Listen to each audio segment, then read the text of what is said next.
שלום לכם. אנחנו הערב במשדר מיוחד מפריז, עיר שחובה עדיין את ההדים של אחד ממעשי ההונאה המתוחכמים בהיסטוריה.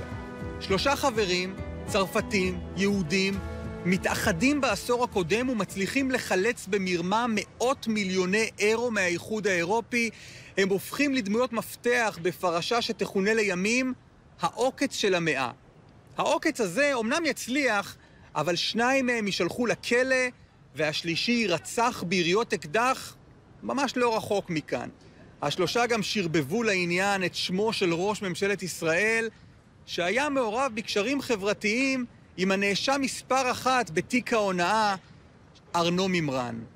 הערב אנחנו מביאים לראשונה ראיון בלעדי עם דמות המפתח בפרשה, איש הצללים, האיש שניהל בעצמו את העוקץ הגדול ממשרדים ומבתי מלון בתל אביב. כל יום נשאר רווח בין 5 ל-6, לפעמים 7 מיליון ביום. זה הרגשה של וואו, זה לא סתם. הפרשה הזאת היא ישראלית לחלוטין. כל התכנון הראשוני הוא בתל אביב ובהרצליה ובישראל. Il a duré quelques mois en Israël pour prendre des centaines de millions d'euros. C'est pour ça qu'ils appellent ça le casse du siècle. ארנו מימרן הוא פלייבוי, עשיר, בן של עשירים. בשלב כלשהו הוא גם אמר להם, אני מכיר את נתניהו, אני מכיר את ראש ממשלת ישראל באופן אישי, הוא היה אצלי בבית. Comme ça, qu'en 8 mois à peine, eux 3 se font 285 millions d'euros. העוקץ של המאה, כך זה עבד מבפנים, התחקיר של עמנואל אלבז פלפס, בימאי, ארי פינס.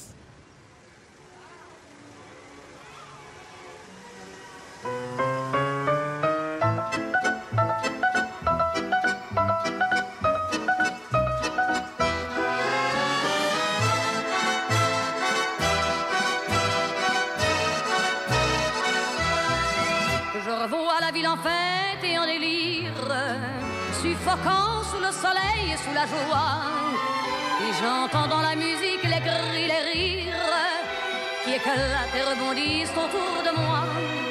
Et perdu parmi ces gens qui me bousculent, étourdi, désemparé, je reste là.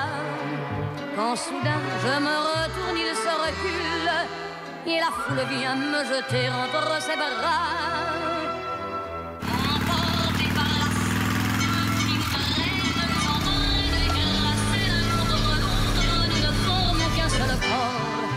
Et le flot sans effort nous pousse enchaîner l'un et l'autre, et nous laisse tous 2 épanouis, enivrés et heureux, entraînés par la foule qui s'élance et qui danse une folle farandole. Nos 2 mains restent soudées, et parfois soulevés, nos 2 corps enlacés s'envolent, et retombent tous 2 épanouis, enivrés et heureux.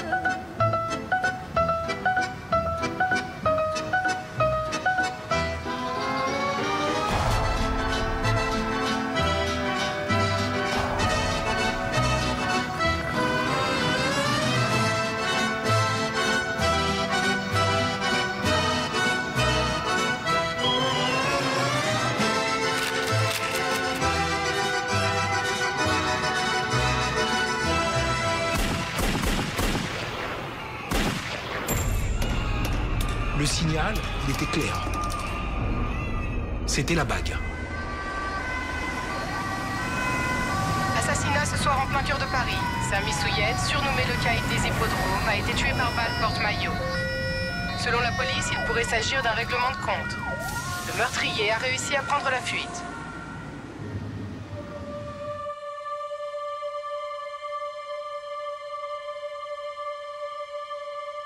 אף פעם, אף בן אדם בדבר הזה לא חשב שזה יהיה ככה. אף אחד לא חשב שיהיה העוקץ של המאה, כמו שהם אומרים. אף אחד לא חשב שאנחנו נדבר במאות מיליונים. סמי, מכל האנשים שעבדו בזה, הוא אחד האנשים היחידים שלא עשה רק בשביל כסף. הוא רצה לנצח. הייתי אומר לו, זה יש רק 2 יציאות מחיים ככה. זה או 20 שנה בצוהר, או בחור באדמה.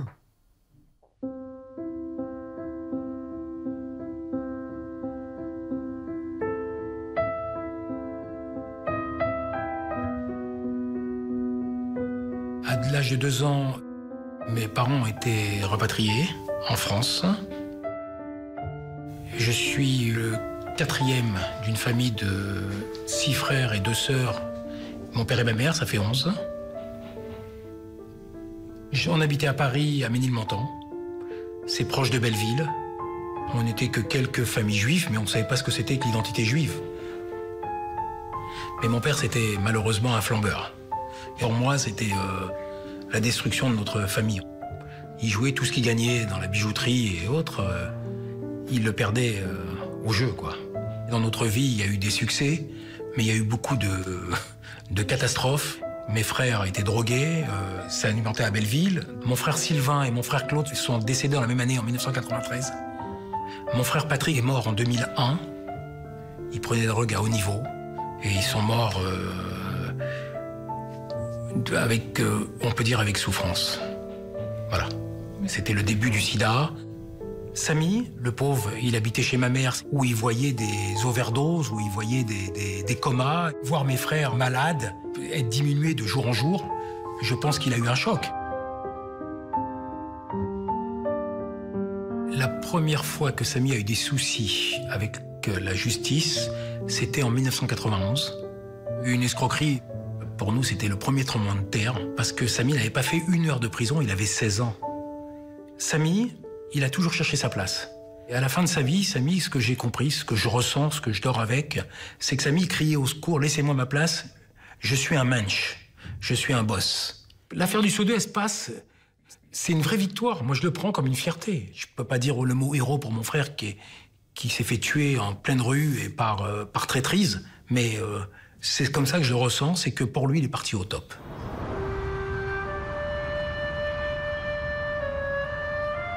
אני באתי מבית בלי כסף. בגיל צעיר אני החלטתי שאני צריך ללכת לעבוד. אז הלכתי לעבוד בפרסום, ואחרי שנה וחצי, חבר אמר לי, אתה לא מרוויח מספיק, אתה יכול לעשות הרבה יותר, לך תבקש, אני אכיר לך, תעבוד אצל סמי, שמה זה הכי הרבה כסף. הדברים הכי טובים של סמי זה היה האישיות שלו.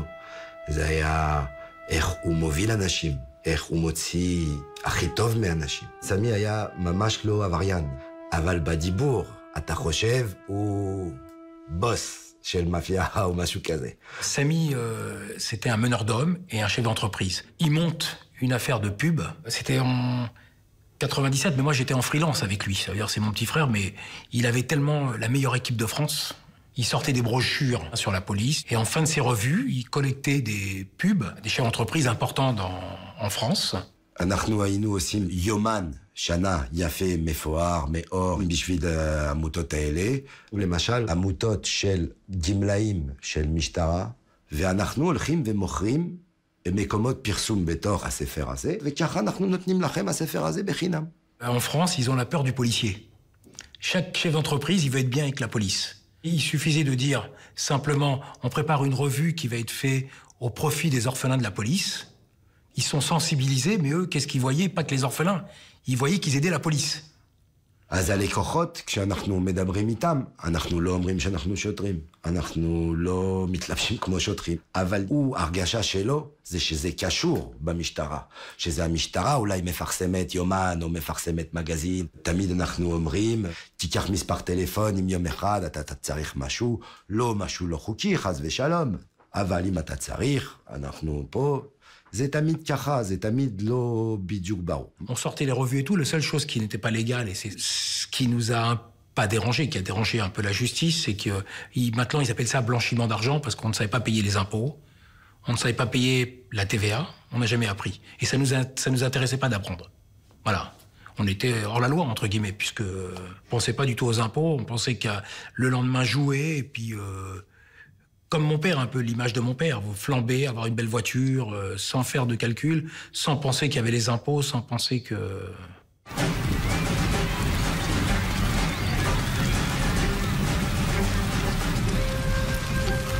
Samy a été surnommé le caïd des hippodromes, c'est par les écrits des journalistes. Vous savez, ils sortent des phrases et après, ça colle à la peau.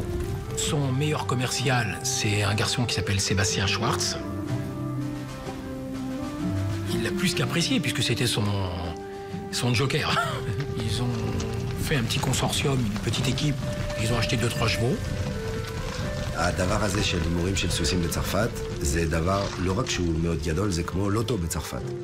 ויש הרבה מאוד מרוצים כל יום. אז לאט לאט זה היה כמו ילד שאוהב כדורגל, ופתאום יש לו קבוצה קטנה של כדורגל, והוא לא חולם שיום אחד יהיה לו לאו מסי בתוך הקבוצה של ליגה ג'. פתאום הם קיבלו סוס מדהים. קראו לו קזה קופדו. הוא ניצח הרבה מאוד מרוצים חשובים בהתחלה. והם היו שמחים, צועקים כשהם מנצחים. Et ils ont acheté un cheval, et il s'est avéré que ce cheval, il a gagné des courses, et c'est devenu un phénomène. Et quand ils ont acheté un cheval 200 000 euros, ils l'ont vendu 2 millions. Et donc ça fait tout de suite des petits jeunes... אז כן, אז היה הרבה כסף שעבר בתוך הדברים האלה, שאחר כך אמרו זה הלבנת הון, כי זה החוק אומר. אבל זה לא היה, עשו זה בשביל הלבנת הון, עשו זה בשביל הכיף. אז פתאום הוא נהיה המאפיה של המרוצי סוסים. אבל כל זה סיפורים של כתבים.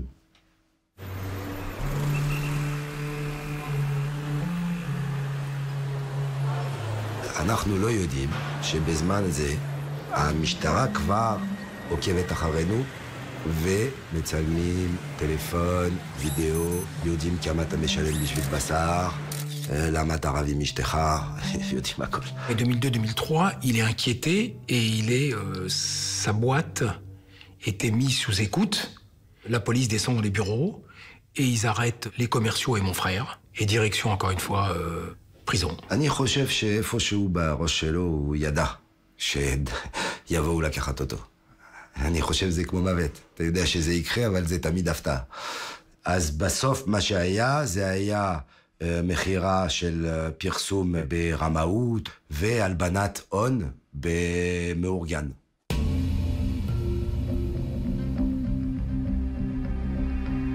הוא נכנס והוא נשאר בבית סוהר יותר משנה. בתוך בית סוהר בצרפת יש הרבה מאוד ערבים, אבל מעט מאוד יהודים. אני יודע שהיה לו 2 פעמים שהיה לו בעיות קשות שמה, עם ערבים בתוך בית סוהר שבאו ותקפו אותו. אז יום אחד סמי רואה בן אדם שמגיע, מדליק ג'וינט גדול מול כולם, והוא מדבר בן זונה, טה. והבן אדם הזה קוראים לו מנואל דאון. וזה בן אדם שהיה הרבה שנים בבית סוהר, כי הוא שודד בנקים, הוא בורח מבית סוהר, כשהוא בורח הוא יורה במשטרה, בלגניסט גדול. והבן אדם הזה שומע על הסיפורים שהיה עם סמי, והוא הולך והוא מרביץ באנשים האלה לבד. ואז יש חברות לכל החיים שנעשה ביום הזה. הוא חושב שהבן אדם הזה יכול למות בשבילו. סמי, לפני שהוא מכיר את מני, אף פעם לא היה לו צבא, אף פעם לא היה לו חיילים. אז זה משנה הכל פתאום. Samy, si tu savais tout le bien que tu me fais. Oh, Samy, si je pouvais dans tes bras me reposer. סמי, כשהוא יצא מבית סוהר, באמת היה לנו היחסים הכי קרובים. בגלל שאני כל כך הרבה שנים איתו, ויש לי יחסים איתו, לא של חבר. זה יותר כמו דוד קרוב, זה כמו מנטור. זה היה בן אדם שלא אוהב בגידות בכלל. הוא ראה שכשהיה משטרה וכל הדברים האלה, שכל הקבוצה שלו, אין בן אדם אחד שאמר משהו עליו. זה דבר שאתה לא יכול ללמד, זה דבר שאתה לא יכול לקנות. זה דבר זה כמו אהבה. או שאנשים מרגישים ככה בשבילך או שלא. אנחנו יוצאים להפסקה קצרה, ומיד אחריה... Cette opération, elle n'a pas duré des années. Elle a duré quelques mois en Israël pour prendre des centaines de millions d'euros. C'est pour ça qu'ils appellent ça le casse du siècle. ארנו מימרן היה ממש אידיאלי מבחינתם. בשלב כלשהו הוא גם אמר להם, אני מכיר את נתניהו. תראו פה, בסלולר שלי יש את המספרים של האנשים שלו. אני מכיר את ראש ממשלת ישראל באופן אישי, הוא היה אצלי בבית. אדם כזה עם הקשרים האלה, כדאי מאוד שהוא יהיה השותף שלהם. כל יום נשאר רווח בין 5 ל-6, לפעמים 7 מיליון ביום. התוכנית משודרת בחסות מזגן אקסטרה פאוור עם וי-פיי של הייר. דירה לדוגמה בפלס דיור מוגן מודיעין. פלס מודיעין, בקבוצת עזריאלי.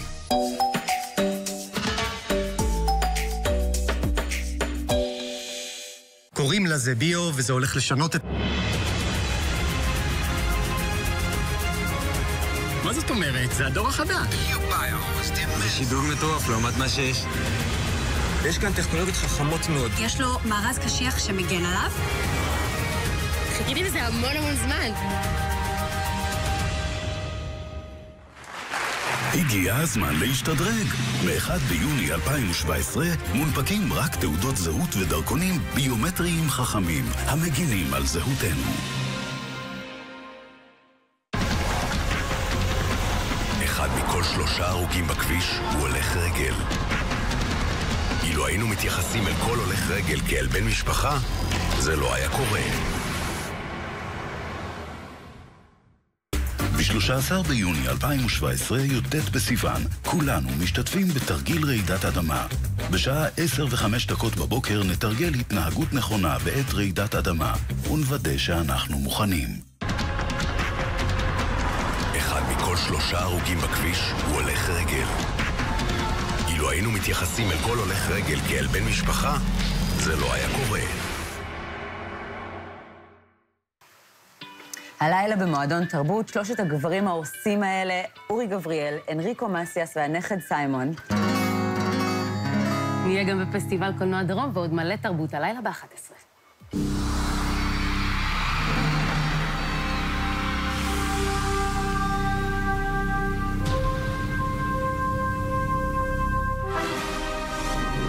שלכם היא לא איתי, לחצי מיליון איש, שיראו אתכם בבית, ויראו כמה כולנו טמבלים. אוהב את המשפט הזה, אני ארשום אותו. חמישי במרדף, זה רק ספורט. חולון, כמו שזה, אגרוף, דום. נכון. האם העיתונאי רון קופמן יצליח להיכנס לנעליים הגדולות של הצ'ייסר? תבוא. עצרו את השעון. המרדף, ספיישל ספורט, חמישי אחרי חדשות הערב. כאן בהרצה, דיגיטל, רדיו, טלוויזיה. המנטור שהכי הייתם רוצים שיסתובב אליכם, שלומי שבת. שלומי, מה קורה? הכיסא לא מסתובב? לא, זה לא הפורמט פה. שלומי שבת. קרבול קריוקי, שישי אחרי הדינוזאורים.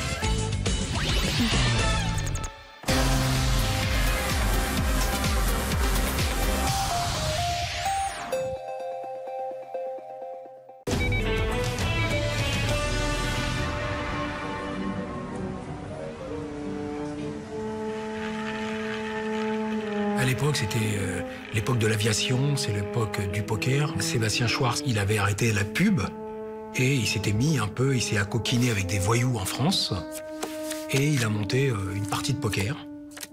Il a invité mon frère pour être associé avec lui dans la partie de poker. Qu'on parle dans la soirée 40 000 ou 50 000 euros de bénéfices. מה שקורה זה שבאים אנשים במשחק פוקר אצל הקורסיקאים ואומרים שהשותף של סמי חייב להם כסף, אולי 800,000, אולי 600,000, אבל משהו גדול ככה. והבן אדם הזה שבא ומתחיל לדבר ככה, קוראים לו אמר. אמר עיניים כחולות.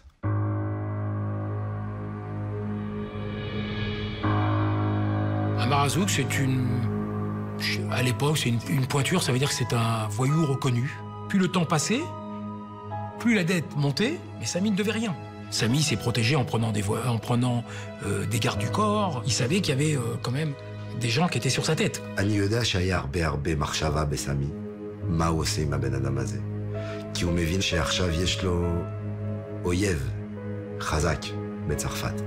וכשמנואל דהן יוצא מבית סוהר, אני יודע שהיה רגעים שניסו לתפוס את האמר הזה, עם מנואל דהן, שעלה עם האוטו בשאנזליזה בשביל לסגור אותו והוא ברח. היה סיפור כזה. יום אחד מתקשרים אליי, מישהו הרג את אמר ליד פריז, בוונסן. ממש ניתקתי שיחה והתקשרתי לסמי. אמרתי לו, שמעת? הוא אומר לי, לא, מה? אני שמעתי שהוא הפתעה, שהוא לא יודע. סמי לא אמר, זה לא אני עשיתי, או זה לא מנו עשה, כי הוא תמיד היה לו את הדיבור של כל הגנגסטרים. אז גנגסטרים בחיים לא יגידו, עשיתי או לא עשיתי. לא מדברים. Le déclenchement de ma peur pour Samy, pour sa sécurité, c'est le jour où Ammar Azoug s'est fait tuer. Je ne pensais pas une seconde que mon frère aurait pu faire tuer, ou je ne le pense pas aujourd'hui, vous comprenez, même si il avait des capacités financières et puis il avait les gens. La mer. סמי עלה לארץ עם המשפחה שלו, עם אשתו ועם 4 ילדים, יש לו 4 ילדים. בין 2007 ל-2008. הוא כבר הרבה זמן מדבר שהוא רוצה לבוא לישראל. יהודי עם ישראל זה דבר מאוד חשוב בשביל.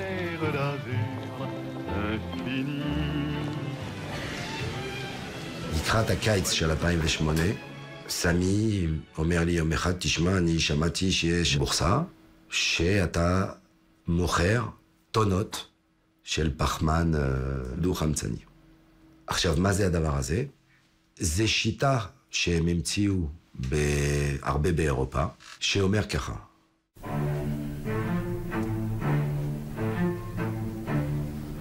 כל מקום שהוא כמו מפעל או דבר שמייצר אנרגיה, הוא מוציא באוויר כל יום ככה וככה פחמן דו-חמצני.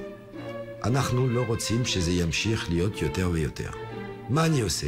אני המדינה. אני נותן למפעל הזה קרדיט, שאומר, אתה השנה מותר לך להוציא 1,000 טון פחמן דו-חמצני. אני גם עושה בורסה, שקונה ומוכרת את הקרדיט הזה של פחמן דו-חמצני. עכשיו, אם אתה במפעל שלך רואה שאתה מגיע בסוף שנה, אתה לא הולך לעשות 1,000 טון, אתה הולך לעשות 1,100 טון. עכשיו, אם הוא לא עושה שום דבר והוא נשאר ככה, הוא מקבל קנס. יותר שווה לו ללכת בבורסה, למצוא מישהו שיש לו קרדיט 100 טון, הוא קונה ממנו, וככה הכמות של פחמן לא עולה.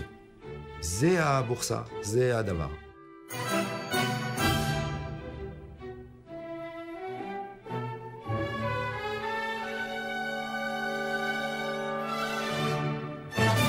העונה היא פשוטה בסך הכל. כאשר מדינות העולם החליטו בפסגת קיוטו שיש לאפשר מחירה של מכסות דו-תחמוצת הפחמן בין מדינות, אז כולם היו ברור שהמחיר צריך להיות אותו מחיר בעולם כולו.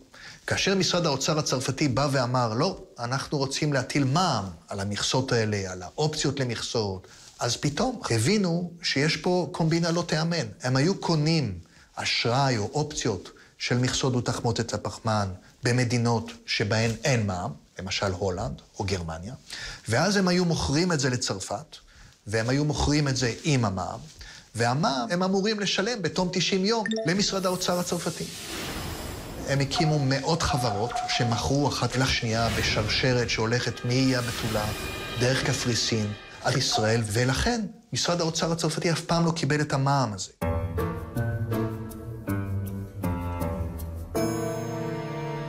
Ce qui était très habile dans l'escroquerie au CO2, c'est que les affairistes ont réussi à appliquer une très vieille escroquerie qu'on connaît bien en France depuis des décennies, qu'on appelle l'escroquerie du carrousel de TVA. Alors, ça s'est appliqué sur les jeans, on l'a vu sur la téléphonie mobile, ça a rapporté de l'argent, mais jamais l'immense magot en milliards d'euros du CO2. C'est pour ça qu'on est devenu face à une sorte de nouveau monstre criminel français que la police n'a pas vu venir. Les escrocs ont réussi à faire tourner le même quota de CO2 entre plusieurs sociétés dont ils étaient en réalité derrière, de telle sorte que d'une main, ils ne payaient pas la TVA qu'ils devaient, et quand le CO2 revenait en étant passé en dehors de l'Union européenne en France, ils arrivaient à se faire rembourser de la TVA par l'État français. C'est-à-dire que le contribuable français perdait 2 fois. Comme me l'a raconté un jour l'un des acteurs de l'escroquerie du CO2, C'est un peu comme si on avait laissé des braqueurs entrer dans une banque et qu'un commissaire de police leur avait dit écoutez, le coffre où il y a le plus d'argent, il est là, voici les clés. Pour sortir, ne prenez pas cette porte parce que nous sommes avec les voitures de police derrière, prenez plutôt celle-là. Il y a 2 voitures qui vous attendent derrière, je vous en prie, allez-y monsieur. Voilà, donc, quelqu'un qui m'a dit moi j'ai toujours travaillé très dur pour mes escroqueries, sauf pour celle-là. Voilà. Celle-là, on a levé au moins 1,7 milliard d'euros, c'était du beurre, très facile. אם היו מבקשים ממישהו שהוא טוב בקרוזל של מע"מ, והיו אומרים לו, תשמע, אני רוצה עכשיו לעשות סיסטם בשביל לקחת מע"מ מהמדינה, שהוא הכי מהר שאפשר, הכי הרבה כסף שאפשר, שלא יהיה לי סחורה לתת, כי זה בלגן, מסעית, להביא מפה לשם, אני רוצה משהו בלי כלום, באוויר. לא היו יכולים להמציא שיטה יותר טובה מהדבר הזה של הבורסה הזאת שעשו באירופה.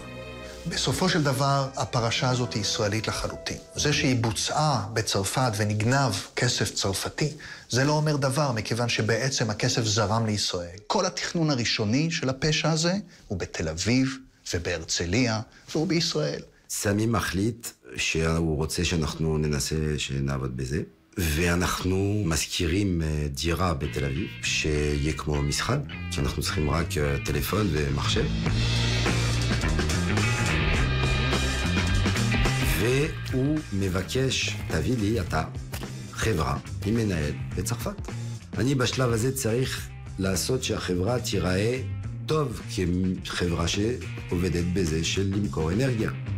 אז נשנים קצת את האקטיביטי של החברה, כדי שזה יהיה מה שאנחנו רוצים, ואחר כך צריך לפתוח חשבונות בנק בשביל החברה הזאת בחוץ לארץ, בהונג קונג למשל, ואז צריך לפתוח חשבון אינטרנט של הקרבון קרדיט, שזה בעצם חשבון, כמו חשבון בנק, שאומרים לך, אתה קיבלת 1,000 טון, 2,000 טון, ואתה יכול לשלוח כמה שאתה רוצה או לא. זה ממש משהו במחשב עם מספרים.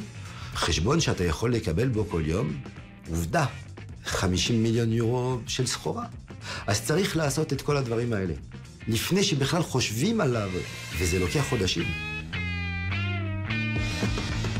בהתחלה הזכרנו דירות, אחר כך קצת חדרי מלון שהיינו מחליפים.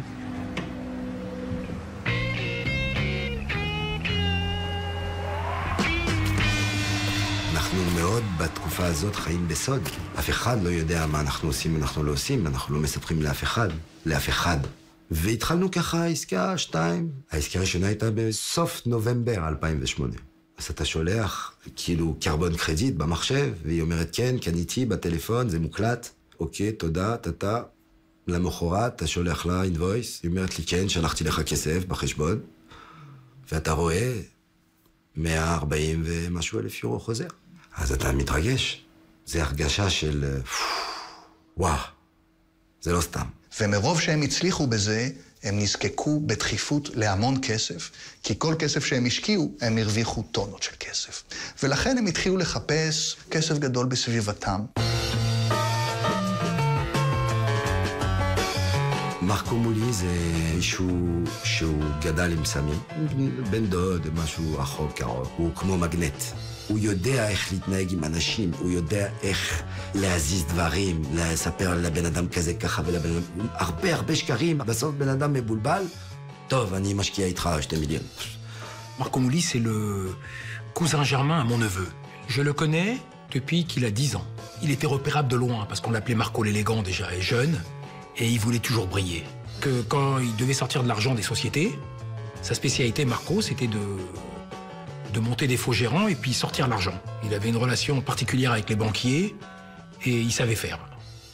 ואז מרקו בא לארץ בשביל להיפגש עם סמי, והוא אמר לו, אני יודע שאתה עושה ככה וככה, ויש לי משקיע, שיש לו הרבה כסף, שאשתו יש לה 500 מיליון יורו, והוא רוצה להשקיע. סמי אומר לו מי זה? אומר לו, קוראים לו ארנו מימון.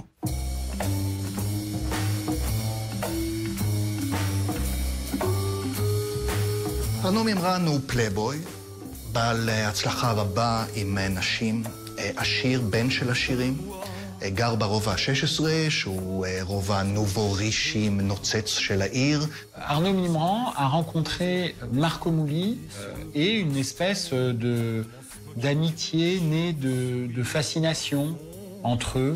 Deux personnes très différentes. Arnaud Mimran, l'homme bien né des beaux quartiers, fêtard, champagne, limousine, la grande vie.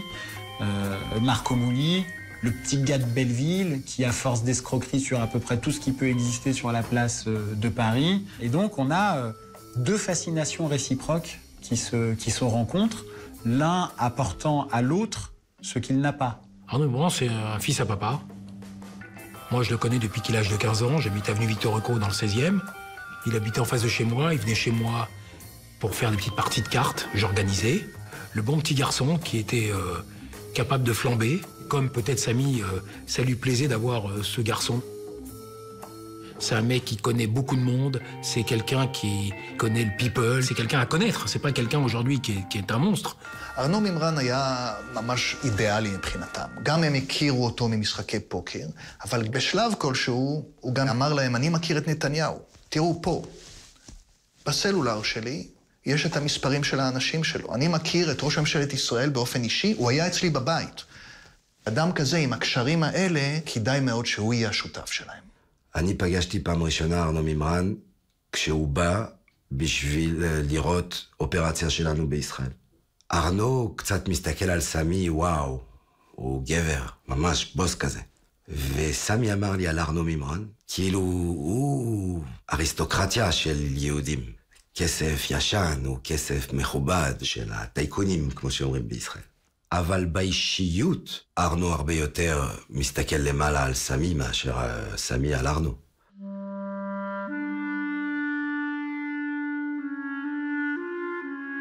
Ils étaient trois à la tête de la filière. Samy Souyed, en quelque sorte le patron. Arnaud Mimran, qui était le financier, était celui qui a amené beaucoup de cash et d'investissement. Et c'est comme le charbon d'une locomotive. Hein. Plus on en met, plus la locomotive avance vite. Donc plus on met de l'argent, plus les bénéfices sont considérables. Et puis il y a un troisième protagoniste qui est Marco Mouli, qui était un peu le commercial de la bande, réputé pour être capable de vendre de la glace même aux Esquimaux. Bon. Et il y a la rencontre, avant la découverte du magot du CO2, de ces trois personnages qui, un peu comme dans une équipe de foot, vont faire une bonne défense, un bon milieu, une belle attaque. Cette opération, elle n'a pas duré des années. Elle a duré quelques mois en Israël pour prendre des centaines de millions d'euros. Hein. C'est pour ça qu'ils appellent ça le casse du siècle. Je sais qu'ils ont loué la villa rue Anassi. Le propriétaire était Marco Mouli. Et tout s'est passé là. Ça parlait à Ercilia que de CO2. Que de CO2, vous comprenez ce que c'était le produit à vendre. Voilà, c'était le sujet de conversation 2009. איכשהו ישראל היא המקום שבו כל החבר'ה האלה נפגשים. או כצרפתים בחופשה, או בגלל שחלק מהם עלו לישראל והם פועלים מישראל. בשיא הקנוניה, ארנו מימרן עצמו טס לישראל פעמיים שלוש. נוח להם היה לבצע את התרמית מחוץ לאיחוד האירופי. גם בישראל הם החליפו דירות בקצב מסחרר. בשלב כלשהו הם היו סוחרים משרדים ודירות לחודש, אבל בעצם הם בילו באותו מקום רק יומיים בכל פעם, כדי שאי אפשר יהיה לעלות עליהם. יש רגעים שהתחלנו לגלגל כסף, שאני מתחיל לפחד. אני לא רוצה לעבוד פה, אני לא רוצה לעבוד איפה אני חי, אני לא מרגיש טוב עם זה. ואנחנו מחליטים שהולכים למרוקו. יש הרבה לחץ על הראש שלי. אתה עושה טעות יום אחד, זה יכול להיות הרבה כסף, ומצד שני זה הרבה עבודה מהבוקר עד הערב.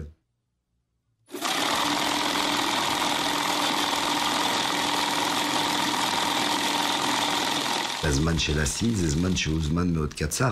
הזמן הזה הוא זמן של 2 חודשים, שהם בסוף אפריל-מאי 2009, עד שנסגר הבורסה. אבל בחודשיים האלה שאנחנו עובדים הכי הרבה, אנחנו עושים בערך 3 מיליון טון ביום, שבאותו זמן הטון של קרבון היא בין 15 ל-17 מיליון יורו. כל יום נשאר רווח בין 5 ל-6, לפעמים 7 מיליון ביום. אתה לא באותו זמן אומר זה ככה וככה כסף, כי זה מספרים במחשב. כשאני מוכר 100,000 טון או כשאני מוכר 1,000,000 טון, זה בדיוק אותו עבודה, זה בדיוק אותו פעולה. Dans ce trio infernal, Marco a un rôle crucial, puisque pour pouvoir faire ce commerce illégal sur la bourse carbone, il faut avoir dans la poche un broker, c'est-à-dire quelqu'un qui peut vendre, acheter sur le marché. Et c'est Marco qui apporte cet aspect commercial. Voilà. ואז יום אחד סתם, זה היה ממש סתם. יש לנו שם איזה מישהו במשחק, מתחיל ככה להסתכל, הוא רואה שהברוקר שלח לחברה הזאת, שהיא לא שלנו, 1.5 מיליון, 2 מיליון יורו, לפני כמה ימים. רואה את הנייר של האופרציה של הבנק, וזה לא יכול להיות, כי כבר כמה חודשים, רק אנחנו צריכים להיות שם אצל ברוקר הזה, בגלל מרקו, כל העבודה שהוא עושה. אז ברגע שמראה לסמי את הניירת, וסמי ישר באותו רגע מבין, שמרקו עובד עם קבוצות אחרות בצד. הוא בגד בו, אבל הוא ידע שהוא יבגוד בו. מישהו כזה הוא כזה. אז הוא חשב כמה שעות, לבד. והוא חזר למרקו, ואמר לו, אוקיי, מעכשיו אנחנו כבר לא 50-50. מעכשיו, אני 60, אתה 40. אבל אתה משלם לארנו מימרן, רק אתה. לא אכפת לי כמה, לא אכפת לי איך, מהחלק שלך. אז הוא נותן לו בלט, אל תגנוב ממני. אתה רוצה לגנוב, לך תסתדר שם. סמי יוצא בסדר מזה, וגם מרקו מרגיש טוב עם זה. ארנו לא יודע בכלל שקרה משהו. עכשיו זה עשה מצב שארנו יכול לדעת רק מה שמרקו אומר לו, ומרקו זה בן אדם שמשפר שטויות לכל בן אדם כל הזמן. וכשמגיעה הסיטואציה שמרקו רואה שסמי הולך לקבל יותר ממנו, אז הוא רוצה לתת לארנו כמה שפחות.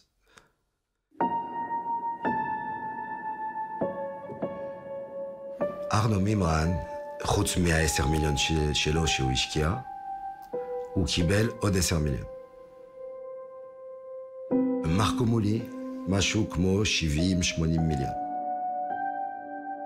ובסוף סמי, אני מאמין שאז היה 120 מיליון. כל הכסף היה במזומן. מרקו שם חלק בתוך הסלון שלו. סמי, אני לא יכול לדעת, והאמת, המחשבה הראשונה שלי כשזה הפסיק, אז כן. סוף סוף זה נגמר. אני כבר הייתי מאוד עייף. C'est une arnaque invisible, certains diraient géniale, qui a coûté 5 milliards d'euros aux États de l'Union européenne. L'escroquerie est liée à la taxe carbone qui permet, vous le savez, aux entreprises d'acheter et de vendre des droits à polluer. בשלב כלשהו, כאשר המזומנים כבר קורסים ואין מספיק וילות בהרצליה כדי לארח את כל הררי המזומנים האלה, חלק מחברי הקשר בישראל מחליטים להשקיע בפרויקטי נדל"ן. ואנחנו רואים לפי הרשימה שהמשטרה הצרפתית הרבה מאוד השקעות שבוצעו באילת, בתל אביב, ברעננה, אפילו בגבעתיים. בכל פעם זה כסף שנגנב מהקופה של האיחוד האירופי ושזרם כהון שחור לישראל במזוודות מלאות מזומנים, והכסף הזה תדלק בעצם את בועת הנדל"ן של ישראל באותן שנים שבהן הנדל"ן עלה פתאום באופן לא מוסבר. כשנסגר הבורסה, אז הכל הפסיק. ומגיעים בוסים מהרבה קבוצות להרצליה בדמקדיה. ופתאום רואים שיש כמה קבוצות, כי עכשיו זה כבר לא סוד. גם אם הם עבדו בחוץ לארץ, הם באים עכשיו בישראל. וזה זמן שכולם מושכים כסף שלהם. כל הקבוצות ירוויחו הרבה כסף. צריך לתת. מגיעים כל יום הרבה מאוד אנשים. יש 50 יתומים שרוצים לעשות בר מצווה בירושלים, צריך לקנות תפילין. זה בית תבשיל בצפון שיש 500 ילדים שאין מה לאכול. כל היום אתה רואה אנשים נכנסים, יוצאים בית מלון, יוצאים עם מעטפות, לפעמים יוצאים עם הרבה יותר ממה שהם חושבים. Et donc, pendant 8 mois, pendant les 8 mois pendant lesquels il y avait tous les feux rouges qui étaient allumés, pour dire, là, on est en train de se faire plumer, le gouvernement français, sous M. Sarkozy, ne prennent pas la décision de ce qui leur est pourtant recommandé, de retirer tout simplement la TVA du marché. Et c'est au bout d'un moment où, là, on n'a plus d'argent, que la décision très simple est prise, c'est en juin 2009, de retirer la TVA. Et là, qu'est-ce qu'on découvre? Que 80% des transactions qu'il y avait sur la bourse du carbone disparaissent. Ça veut dire que 80% des transactions étaient entre des mains criminelles, étaient fictives. Donc ça veut dire que ce qu'on pensait faire pour une noble cause, lutter contre le réchauffement climatique, en réalité, on a garni les caisses du crime organisé. Comme ça, qu'en 8 mois à peine, eux 3 se font 285 millions d'euros. בן אדם שלוקח שקל בארץ מהמדינה, הוא לוקח מחייל, הוא לוקח ממיטה בבית חולים, באירופה, אבל בעיקר בצרפת. זה לא זה. למה זה לא זה? כי בצרפת החוב של המדינה, כל שנה בתקציב, הוא אלפי מיליארדי יורו. הריבית על החוב זה מאות מיליארדי יורו. רק הריבית על החוב. אז מה קורה? מוציאים בכל העולם אגרות חוב. זה בסדר, זה צרפת, זה מדינה שמשלמת, היא תמיד תשלם אגרות חוב, אז בואו נלווה לה כסף, באחוז, ב2%, היום כסף לא שווה שום דבר בעולם. אז כשחסר עכשיו בסוף השנה להם עוד מיליון או עוד מיליארד או 10 מיליארד, זה רק עוד שורה שלהם בתוך המחשב. עכשיו, לגנוב זה לגנוב. אני לא רוצה להגיד כן, כן, זה טוב. אני רק מנסה להגיד מה ההבדל בהרגשה, מה ההבדל בהסתכלות. כי הם גונבים כל הזמן וזה בסדר. צריך רק להדליק טלוויזיה, לראות מה קורה עכשיו. העולם של הבנקים, העולם הפייננסי, העולם הקורפורייט של כמה גופים של חברות, של תרופות, של אנרגיה, של בנקים, של נשק, מחזיקים את כל העולם ועושים מה הם רוצים, והם זה בסדר. וכשתופסים אותם פעם אחת, אז הם משלמים 500 מיליון קנס ועוברים לדבר הבא. לא משנה אם עכשיו יש מדינה שקרסה, או אם יש 5,000 אנשים שקיבלו סרטן, או שעכשיו כולם איבדו את הפנסיה, זה העולם. חזקים ו... Il y a une question qui reste en suspens, qui est comment est-ce possible qu'un tel fiasco ait eu lieu? Est-ce qu'on est confronté à une forme d'arrogance des institutions administratives, mêlée à une immense incompétence?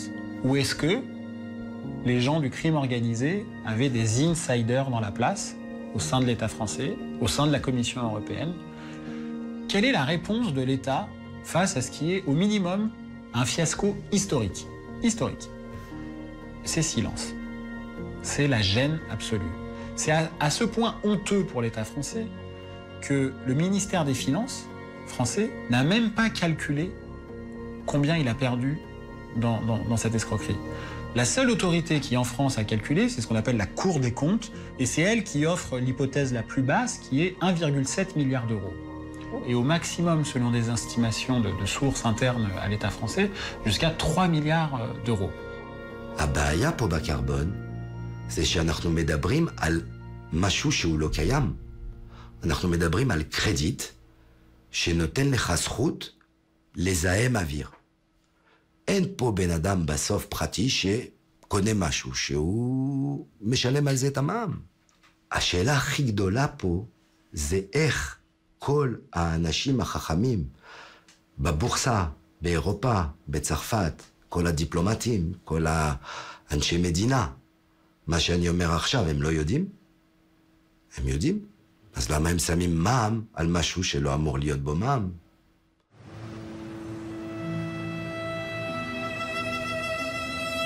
דבר אחד היום כן יוצא, זה שכל הבנקים ידעו, על כל הבנקים הגדולים, מדויטשה בנק, לסוסייטה ג'נרל, ל-BNP, לכולם היה דסקים בלונדון ובכל מקום. היה די פשוט. תשלח מסמך של חברה, תשלח חשבון בנק, תשלח זה. אין בעיה, עובדים איתך. ופתאום אתה שולח להם 3 מיליון, 5 מיליון, 10 מיליון כל יום, זה נורמלי, אין בעיה. רק תביא לי מחיר טוב. Sami Souied avait une particularité, c'est qu'il avait une défiance absolue dans les banques, qu'il ne mettait pas un copec sur un compte en banque. Comme ça qu'un Sami Souied qui se retrouve à la tête d'une fortune absolument monstrueuse en Israël se retrouve à planquer des sommes en cash, en espèces considérables, avec tout un tas de légendes, de l'argent qui aurait été caché derrière des murs, sous des planchers, que des appartements ont été loués simplement pour cacher de l'argent. Tous les jours qu'il avait des gens qui venaient le démarcher pour qu'ils investissent dans des affaires mais intéressantes, mais cachères. Il était passé du côté notable, entre guillemets. Vous voyez, ça veut dire qu'il avait de l'argent pour penser à autre chose et puis assurer la pérennité pour ses enfants et sa femme, quoi. Pour lui, c'était une victoire, mais des fois, il prenait conscience, c'est plus une punition, l'argent, qu'une bénédiction. Moi, en tant qu'être humain normal, je me dis, mais si j'ai le 10e de cette somme, où je peux la cacher, c'est pas possible de dormir. אני חושב שהרגע שארנו מימרן מבין שהוא קיבל הכי פחות בדבר הזה, זה פלוס מינוס בתקופה הזאת. בא מישהו, בתור משקיע נאמבר 1, יחיד, שם הרבה כסף, 10 מיליון, בריזיקה גבוה. עובר חצי שנה, אומרים לו, שמת 10 מיליון, קח חזרה כסף שלך, פלוס 10 מיליון. עשית 100% פרופיט. הרבה אנשים אומרים, וואו, זה טוב, אבל אם אתה אחר כך שומע ששתי השותפים שלך, שהם לא שמו כסף, אחד הרוויח 70 או 80 מיליון, ואחד 100 או 120 מיליון, כל בן אדם בעולם כועס או עצבני או עושה סקנדל. בא ואומר, מה קרה פה? ארנו מימרן לא בא פעם אחת להגיד לסמי, איך יכול להיות שאתה הרווחת ככה וככה, מרקו ככה וככה, ואני רק 10? הוא לא אמר אף פעם שום מילה. אנחנו יוצאים להפסקה האחרונה, ואחריה...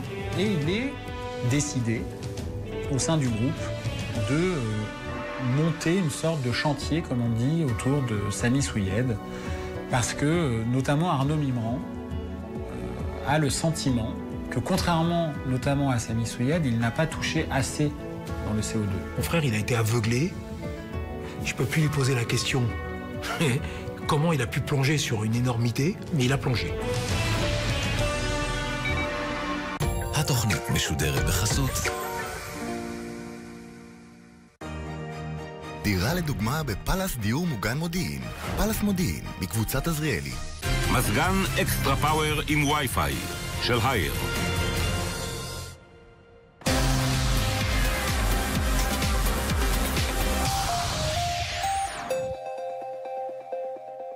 קוראים לזה ביו, וזה הולך לשנות את... מה זאת אומרת? זה הדור החדש. זה שידור מטורף לעומת מה שיש. יש כאן טכנולוגיות חכמות מאוד. יש לו מארז קשיח שמגן עליו? חיכיתי בזה המון זמן. הגיע הזמן להשתדרג. מ-1 ביוני 2017 מונפקים רק תעודות זהות ודרכונים ביומטריים חכמים המגינים על זהותנו. אחד מכל 3 הרוגים בכביש הוא הולך רגל. אילו היינו מתייחסים אל כל הולך רגל כאל בן משפחה, זה לא היה קורה. ב-13 ביוני 2017, י"ט בסיוון, כולנו משתתפים בתרגיל רעידת אדמה. בשעה 10:05 בבוקר נתרגל התנהגות נכונה בעת רעידת אדמה, ונוודא שאנחנו מוכנים. אחד מכל 3 הרוגים בכביש הוא הולך רגל. אילו היינו מתייחסים אל כל הולך רגל כאל בן משפחה, זה לא היה קורה. המנטור שהכי הייתם רוצים שיסתובב אליכם, שלומי שבת. שלומי, מה קורה? הכיסא לא מסתובב? לא, זה לא הפורמט פה. שלומי שבת. קרבול קריוקי, שישי אחרי הדינוזאורים. הלילה במועדון תרבות, 3 הגברים העושים האלה, אורי גבריאל, אנריקו מסיאס והנכד סיימון.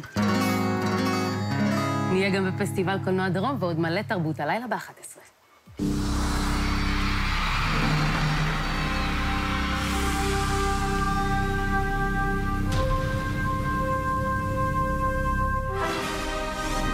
הבעיה שלכם היא לא איתי, אלא לחצי מיליון איש שיראו אתכם בבית, ויראו כמה כולנו טמבלים. אוהב את המשפט הזה, אני ארשום אותו. חמישי במרדף, זה רק ספורט.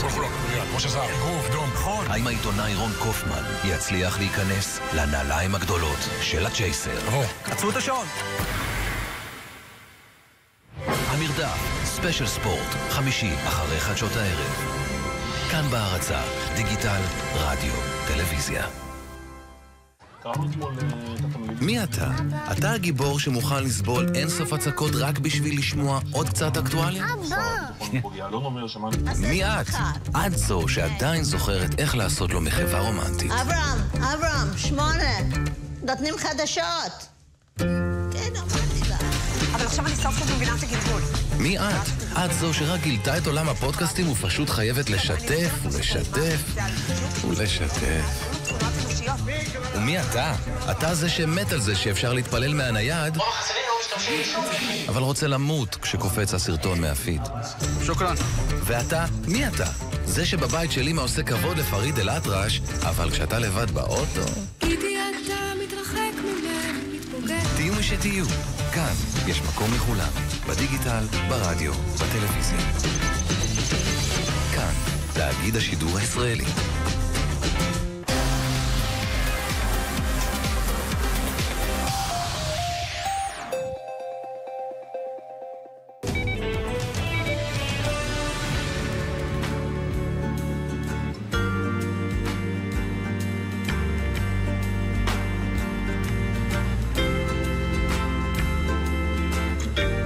Une fois qu'ils ont fait leur coup du siècle, là c'était la grande vie. Les avions privés, les hôtels particuliers, les sorties à tuer à toi aux quatre coins du monde. Samy, Marco, Arnaud, c'est les rois du pétrole qui vont sur la côte. Arnaud Mimran a une très très belle villa à Saint-Tropez. Les bateaux, en 2 secondes, il réserve le plus haut bateau. Il lui en a mis plein la tête à mon frère Samy.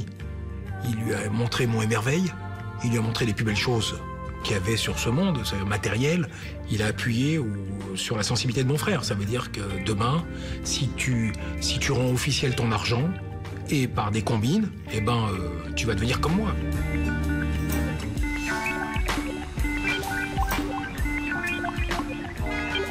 הם טסו, ארנו מימרן, מרקו מולי, סמי סויד, בלאס וגאס, כמה ימים, ארנו ארגן ג'ט פרטי, וכשאחר כך ארנו מספר שסמי הפסיד בזמן זה יותר מ$2 מיליון, זה מדליק הזעקה מהר. מה? סמי לא יכול לשחק $2.5 מיליון. זה לא יכול להיות.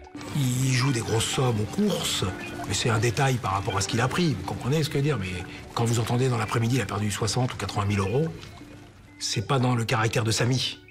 Et il est décidé, au sein du groupe, de monter une sorte de chantier, comme on dit, autour de Samy Souyed, parce que, notamment, Arnaud Mimran a le sentiment que, contrairement notamment à Samy Souyed, il n'a pas touché assez dans le CO2. אז באוגוסט 2010, סמי מספר לי, ומספר לעוד אנשים, שהוא נכנס בעסקה מאוד גדולה עם ארנו מימרן. Mimran promet à Souyed de lui prendre une grande partie de son argent, de l'investir en bourse. Là, on parle de 40, 50, 60 millions d'euros, avec un retour sur investissement important. Et en plus, ça va permettre de blanchir l'argent du CO2. Mon frère, il a été aveuglé. Je peux plus lui poser la question comment il a pu plonger sur une énormité, mais il a plongé. סמי אמר, ימים לפני שהוא נהרג, אם הוא גנב לי את הכסף שלי, הוא גנב לי חצי מהכסף שלי. אבל אני לא חושב שהוא הגיע לזמן שהוא אומר, אני לא מקבל את הכסף שלי בחזרה. הוא מת לפני. הוא מת לפני. Moi, ce que je sais, c'est qu'il n'a pas une belle vie du tout. Il avait une maison à Herzliya avec piscine. Mais ma mère qui me raconte aussi qu'il fumait toujours son hashish et il regardait les courses, c'était sa seule passion. Il n'était pas gai du tout. והוא תמיד היה אומר לי, אני כבר קברתי 3 אחים ואחות. העולם הזה הוא כל כך לא יפה. האנשים הם כל כך מגעילים. אז אני רק מקווה שיתנו לי 3-4 שנים כדי להכין הבן שלי הגדול בשביל החיים האלה. אחר כך אני משאיר לכם את כל העולם הזה, לא אכפת לי.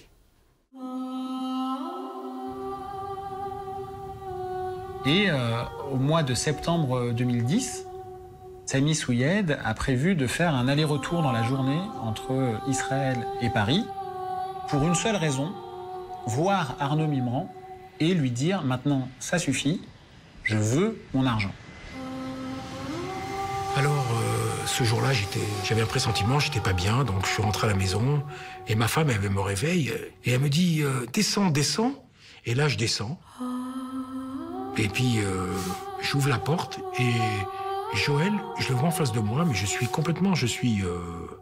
entre le sommeil et la réalité, vous voyez. Et il me dit, ils ont assassiné Sami. Et là, alors là, en quelques minutes, j'ai eu le corps qu'il était en feu.